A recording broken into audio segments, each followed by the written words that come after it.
What's going on, Organic Growth Nation? This is Cameron Devon Crew.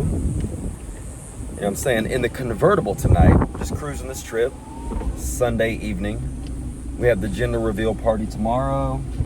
Gabby and a friend are upstairs making some pink and blue cupcakes for the gender reveal. So I just wanted a little alone time, so I decided to chop it up with the Organic Growth Nation. Because that's what I do, because I'm Cameron Devon Crew. Yee! Groovy! Yeah, yes indeed. Ladies and gentlemen, it is the first day of the last week where it's not over 110 degrees. So, I gotta enjoy it real fast. Yes, indeed. What I want to talk to y'all about is the importance of valuing yourself. And what it means to value yourself, how that will change your life, and what you can do today to start implementing ideologies, philosophies, and practices to value yourself better so that you can have a better quality of life. Because that's what we want. In the Organic Growth Nation and life in general, we want to be happy. We want to enjoy our life. We want to have as little stress as possible.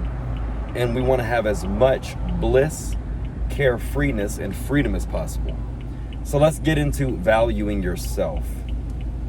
First and foremost, what you can do to start valuing yourself today is take better care of yourself. Not just the physical and internal being, but also take better care of where you live, what you wear, your hygiene, what you eat, what you put inside your body, what you put inside your mind, who you spend time with, what you drive, and the places you go. I heard from Anthony Robbins in his book, Unlimited Power, that self-development is the ability to control your environment. And I agree with that definition. So let's get into the breakdown. When you value yourself, you will inherently seek to take better care of yourself. Why? Well, let me give you an example illustratively. If you spend a lot of money on an outfit that a designer made, and you spent $700-800 on that outfit, you're gonna take really good care of it. You're not gonna just willy-nilly throw it into the washing machine and then put it on high heat inside the dryer and shrink it up and damage the fabrics and all that. No, you're gonna wash it on delicate, maybe take it to the dry cleaners. You're gonna hang dry it. Before you put that outfit on, you're gonna iron it and make sure that it looks seamless so that you can look as good as possible in that outfit that you value so much. The same thing if you buy an expensive car. If you spend $80,000 or more on a car, you're not just gonna drive it willy-nilly, hitting curbs, scratching up your rims. You're not gonna accidentally be backing into shit when you're parking. You're not gonna be speeding unnecessarily, getting too close to cars. Also, you're not gonna let people eat food inside your car. You probably ain't even gonna eat inside the car. You're damn sure not gonna smoke cigarettes inside the car. And if the car gets dirty from just your everyday to and fro driving, you're gonna go to the car wash and not even go through the drive-through car wash. You're probably gonna have it hand washed or hand wash it yourself, because the car costs money. Not too many people have the car, and the car is fly. So you're gonna make sure that the windows are Windexed, the rims are shining, and the paint on the body is gleaming, because you care about what you have and you wanna show it off, because you know that what you have is rare and precious. It has a certain inherent value. So, if you valued yourself, you would just take better care of yourself and your environment. Now, it works in inverse. If you just start taking better care of yourself, subconsciously, you will start to view yourself as something valuable because you're spending extra time, care, and attention on it. And therefore, your self-esteem and your self-image will start to internalize, I am a value, and I am a person who is worthy and deserving and must be treated with care and respect. And that's very important. Hold on now. We're right here by the wind. You dig? the Wynn and Encore, probably the most beautiful hotels here in Vegas.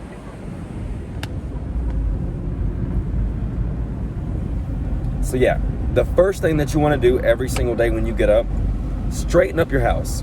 It doesn't matter if you live in a studio apartment or kind of a shabby apartment complex that you pay $700-800 a month for, or if you got roommates or whatever. I don't give a damn if the person who lived there before you left the carpets with pet piss and shit stains. You need to get up every single day and take care of that apartment. Tidy it up, get rid of the mess and the clutter, put things away, make sure it's neat and organized, vacuum the floors, mop the hard floors, you know, clean your kitchen out, burn an incense, you know, turn on an essential oils diffuser with some good tea tree, orange, lime, eucalyptus, that vibe, you know what I'm saying? Spearmint. Make sure that the vibe and the aroma of your place is on 10. If it feels good for you to be there, other people will feel good when they come there. And ultimately, if you want to bring more people into your life, your environment needs to be as such that people feel good when they come around you and come to the places that you reside. After you take care of your place, the next thing you need to do is take care of your body and your mind. So I recommend having a complete morning ritual, which consists of first taking care of your place. Second, you need to drink about 32 to 64 ounces of water. Make sure you're good and hydrated. Don't resort to just jumping into coffee for energy or other sources of caffeine, because that ultimately depletes you. You know, it's a diuretic. It makes you urinate unnecessarily and it dehydrates your body. When you become dehydrated, your body starts pulling water from the nervous system and it starts starving the cells of water that it needs for the cells to receive the nutrients that are traveling through your bloodstream that come from the food that you eat. And ultimately, it will shallow your skin and make your skin more dull. Also, when you have a deficiency of water and adequate fluids, your body is not as adept to remove toxins from your bloodstream, to clean out your lymphatic system, to clean out your cells. And when you have a buildup of toxins, not only does it start to pollute and toxify your organs, but also as your body sweats, trying desperately to get rid of those excess toxins, it will start to create blemishes, blackheads, and blotches all over the skin. Redness, you know what I'm saying? Look at the fucking forehead glisten, baby. That's called I drink lots of water. He is organic. Yee-hee. All right, so drink a lot of water. Make an organic smoothie. In the morning, what I would recommend is getting some fruits, because the fruits have a high percentage of glucose, and glucose is the sugar source that your brain needs to function. So get you some fresh fruit, chop it up, organic, ideally, and use that as your fuel for the first 1 to 2/3 of your day. After that, I recommend having a journal practice. I have 3 journals that I think are the best. One is a gratitude journal, and that is where you can write about the past, the present, or the future, and write about what you are grateful for. What experiences have you gone through, positive and negative, that you're grateful for because they attributed to you becoming who you are today. Everything was a learning lesson, whether it was positive or negative. Everything was a source of validation, whether it was positive or negative, because if it was negative, you can be confident in knowing that you can rely on yourself to overcome adversity. If it was positive, then that can give you confidence, because that's an opportunity for you to add that to your compliment bank for yourself and say, I'm responsible for doing this thing that led me to more prosperity and progressiveness inside my life. I made a good decision, or I took a good action successfully. Hang on, the cards are kind of tight. Hold on now. All right, that's the gratitude journal.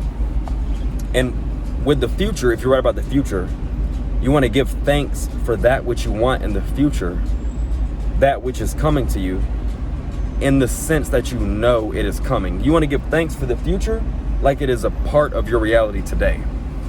The next thing that I would recommend is a visualization journal. And this is probably the second most powerful self-development exercise that you can have. When you do a visualization, what you want to do is picture the future in as vivid detail as possible, using as many of your sensory organs as you can. So you want to use your sight. What does it look like? What does it feel like? What does it sound like? What does it taste like? How does it smell? And you want to create a mental movie of whatever lifestyle you want in the future with your health, wealth, and relationships. You can picture yourself living inside of a high rise, waking up in the morning with the ideal body that you want. When you get out of bed, you feel the muscles in your body flex and you feel the tension from how cut and toned you are. When you look inside the mirror, you look at yourself and you have the skin complexion that you want. You have clearness in your eyes. You have a vibrance and a sense of charismatic and enthusiastic aura about yourself. Your teeth are white. Your hair is beautiful. Your skin is glistening. Your hair is glistening. And then you walk outside the bathroom after you take a shower and you put on some clothes. So what's inside your closet? What do you dress yourself in? You can have the ideal wardrobe in your visualization. How will it feel to put on a suit from Canali? Or for my ladies, how would it feel to put on a nice dress from Dior, Balmain? Put on a Chanel purse. Put on some jewelry from David Yurman. You dig what I'm saying? Something fly.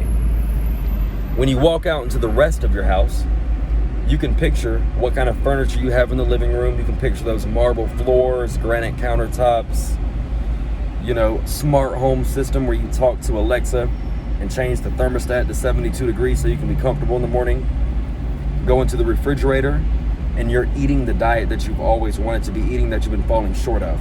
But you can start picturing it now. How would it feel if you were drinking a green juice in the morning and eating fresh fruit? Drinking alkaline bust down spring water. You walk out on the balcony and you have the ideal view that you want, looking out of the Las Vegas Valley 30 floors up, that type of shit. I was writing visualizations for 5 years before I moved into my high rise and had 2 foreign cars, a beautiful woman, and all the income and the passive investments and the assets that I have today. And the level of game that I have, able to go out here and have any woman that I really want at my disposal. The crispest mouthpiece on earth, you dig? One of the most immaculate senses of style. Out here walking around, a human being breathing air with chromosomes and DNA and cells, mitochondria, shit like that. One of them niggas, but I'm the flyest, freshest nigga with the greatest mouthpiece. And then when you go to your car, you can picture yourself being in that i8 BMW. You could be in that Porsche truck. You could be in that Lamborghini Aventador, that Ferrari. You could be in that Mercedes Maybach. You could be in that McLaren, whatever floats your boat.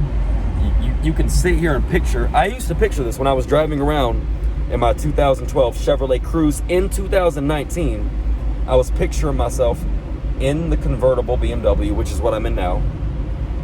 What would it feel like to listen to the music of Nipsey Hussle, Larry June, Sade, Music Soul Child, ambient, just playing out loud around me with the roof dropped?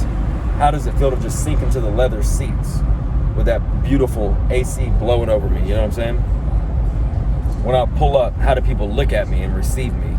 How would it feel to be cruising down the strip with 3 bitches in the car and just me listening to good music, good vibes after leaving the Cosmopolitan at the Chandelier Lounge?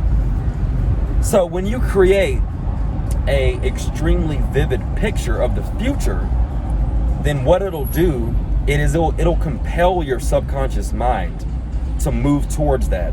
It'll create energy, and you'll tap into reserves of energy that you didn't know you had. Your subconscious mind will pull together information and data to put together a blueprint and a plan from every podcast you've listened to, every YouTube video you watched, every Instagram and TikTok clip that you've ingested, every single program, every class that you went to, everything that you ear hustled listening to somebody else spit game to you. Your mind, once it's motivated will take all the information, because all the information that you've ever experienced through your five senses sits inside your subconscious mind, and it will create a plan to the best of its ability to move you towards that visualization that has becoming a burning desire inside you. You understand what I'm saying? So that's the importance of gratitude journaling and visualization journaling. So we're right here beside the Bellagio Hotel.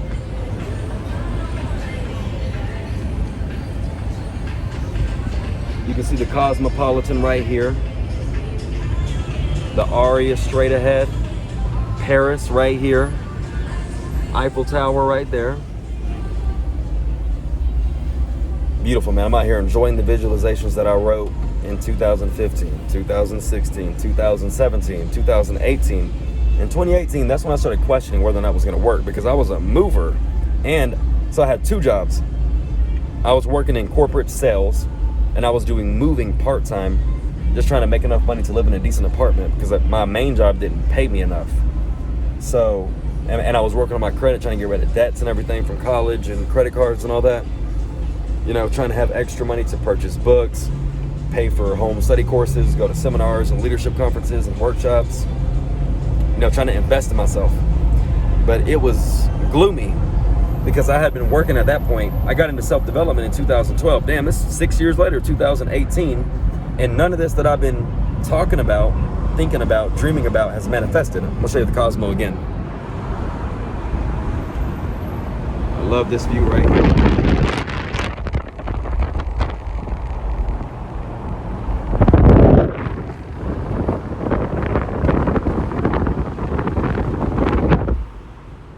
When you've been working on something and you're reading these books thinking you're rich and all this, and it's telling you if you believe in it and have a plan and work hard, it'll manifest, but it's not manifesting. So I'm like losing hope. I'm starting to feel like it's hopeless, like I might just be in poverty forever. And then 2019 happens, and then just by luck and good favor, you know, I went to an interview for a lower level position, but the person interviewing me was like, hey, I think you're a good fit for this other role that I've been trying to fill. And that role was going to pay me like 3 times more than what the other role that I was actually interviewing for, that I thought I could actually get. You know what I mean? So that took me actually out of poverty. That was the first time I made $75,000 plus. And I was 25 years old. Now, that gave me some extra money to really start investing more into business and acquiring assets. 2019, 2020, the pandemic happens. I started making more money. 2021, that's when I started blowing up on social media because of TikTok and all my YoCam videos and all the other videos that I shoot in my Visualize Your Success podcast. That starts getting me an audience, millions of views and shit like that. I'm selling consultations, and I'm actually making money straight up and down from my business, not just from my job and not just from like buying cars and renting them out or trying to do the Airbnb hustle. Now fast forward to now in 2022, I'm making money off of an apartment on Fremont, Airbnb. I got 2 cars that I make money off of when I'm not driving them and shooting videos in them. I'm renting them out on Turo. Still have a good corporate career. Still making money in my business, but also I'm collaborating with multi-millionaires coming onto their platforms. They're providing me mentorship just because they see that I'm a young, ambitious individual with a positive mindset who's worked on himself a lot, who has potential. So next year, I think I'm gonna be a multi-millionaire before 2025. So I give myself all of 2023 and 2024, but I'm pretty sure I'm gonna become a low-level multi-millionaire within these next 2 years, because I'm gonna write a book, I'm gonna come out with a digital course, I am going to start touring and doing workshops and seminars, I'm gonna start doing live in-person coaching, and all of these things reaching a large audience. The numbers are inevitable. If I'm successful at what I'm planning, I'm gonna have to be a millionaire. And when I become a millionaire, then it's over. I'm gonna be a millionaire by 31, and then nothing matters anymore. I can do whatever I want. Then I can start traveling, taking my baby that's gonna be born in December of 2022, take my family, my woman, on trips, show them the world, You know, show them beautiful places in history like Egypt, you know, Greece and Rome, ancient societies in parts of Asia, India. You know, I'm gonna have a 3 or 4 bedroom penthouse out here in Vegas with a 365 degrees view of the Las Vegas Valley, the Strip, Red Rock Mountains, Green Valley, Henderson, North Vegas, all of it. Crystal chandeliers, heated marble floors. You know what I'm saying? So that's what we doing, baby. Yes, indeed. I mean, I kind of went on a long ass tangent. I didn't even finish the value yourself thing. So once you have that morning ritual, the next thing you need to do is become ruthless about who you let inside your life. Because if you let people come inside your life and these people disrespect you, subconsciously, you're telling yourself that you're worthy and deserving of disrespect because you are accepting it. You get what you allow in life. You don't get what you want. You get what you allow. And if that means cutting off friends who once were close to you, if it means cutting off women who are attractive, or for my ladies, if it means cutting off a man who has some money, but he doesn't treat you like the queen that you are, then you might have to ride solo dolo for a little bit and just go out here with your heels on, alone, going to that lounge, waiting for that next man who can really see your value. Or for my players, going out here with the ankles out, with the loafers, with that fly suit, with the V-neck, you dig? Campaigning to women, open up your mouth and letting your mouthpiece flow of gold until you meet that next woman who is like, oh, this is the nigga. You know what I'm saying? Because it's not enough for you to know I'm the nigga. It's not enough for you to know I'm the bitch. You can only deal with people who know you are the nigga and that bitch. You understand? And if you gotta win somebody over and convince somebody to be with you and have a hard time dealing with somebody who really doesn't want to cooperate with you effectively, and cooperation means I let you know what I want, I let you know what I'm doing, and you make a reasonable effort to get along with me and give me what I need. You know what I'm saying? As I am going to give you what you need and make a reasonable, fair effort, you know, equitably, because I'm never gonna do more than what you're putting in, but it's always gonna be equal, it's always gonna be within balance. And when you make room for people who want to be in your life, that's when people will become an asset for you in life, because they appreciate that slot that they have on the roster, and they are going to contribute to you so that they don't lose that spot on the roster. I hope y'all hear what I'm saying. There's palm trees out here in the desert, baby. The Mandalay Bay is behind me. I'm in a convertible. The hot desert air is blowing over my scalp. You know what I'm saying? Everything is beautiful and magnanimous. I'm a legendary player. I'm a legendary self-development coach out here trying to be as encouraging as possible, as empathetic and sympathetic as possible, because I know how it feels to be in an extremely low situation where you're going through adversity and struggle and challenge, and you're broke, and you might have a negative bank account balance a few days out of the month on a regular basis, and you got bill collectors calling your phone, and you know, people ain't really checking for you because it looks like you're down, and nobody wants to be on the struggle train, and your career is not popping, and you're putting in work towards your goals, but it's not really manifesting and materializing how you thought it was going to. I know how that feels, and all I can say is never give up. Believe in yourself, have an unshakable self-confidence, know everything you've been through, and know that you are the common denominator to overcoming every failure you've ever went through, and you are the common denominator to achieving every success. And that is not to say that people didn't lend a hand in helping you into failure or helping you into success, but regardless, you are the only common denominator. No other person has been through every up and down with you except for you, including your parents and family and loved ones and sisters and dusty aunts and uncles and best friends and all that shit. You dig? So keep your head up, pull your shoulder blades together, poke your chest out.